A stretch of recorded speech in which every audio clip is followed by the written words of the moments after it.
Ujenzi wa mradi wa bomba la mafuta ghafi kutoka Hoima nchini Uganda hadi Chongoleani jijini Tanga umefikia 79% kwa upande wa Tanzania, huku ukitarajiwa kuwa chanzo kikubwa cha kiuchumi. Akizungumza wakati wa ziara yake ya kikazi akiongozana na ujumbe kutoka nchini Uganda, Waziri wa Nishati na Maendeleo ya Madini wa Uganda, Dr. Luti Nankabilwa, ameipongeza Tanzania kwa hatua kubwa iliyofikiwa katika utekelezaji wa mradi huo.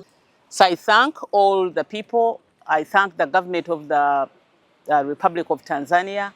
I thank my own president and the government of Uganda for the support and for the coordination. And I want to call upon the ministries that facilitate this project, the Ministry of Energy, to make sure that renewable energy is supplied at this infrastructure. The solar panel, which is going to generate 4 megawatts to facilitate, has to be concluded. All the necessary agreements must be signed. The power purchase agreements must be signed in good time. This facility cannot afford to have a blackout. We cannot afford that.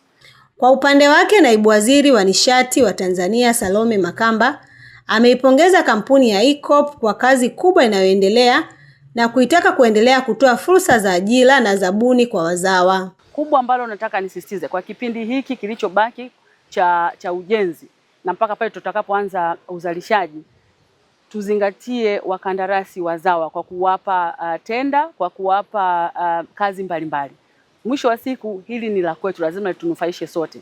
Mafuta ni ya Uganda, ardhi ni ya Watanzania, inauzwa nje ya nchi, lazima Watanzania wanufaike moja kwa moja. Kwa hiyo hilo tumelisisitiza kwenye vikao vya ndani na tunaendelea kulisisitiza hapa, kampuni pamoja na wasimamizi wote ambao wanashughulika na swala hili kuhakikisha kwamba wakandarasi wazawa wananufaika kwa kupata kazi na kuhakikisha kwamba wanalipwa kwa wakati. Kukaribia kukamilika kwa mradi huo mkubwa kunatajwa kuwa kichocheo muhimu cha ukuaji wa kiuchumi, ajira na uboreshaji wa maisha ya wananchi wa nchi zote mbili na ukanda wa Afrika Mashariki kwa ujumla.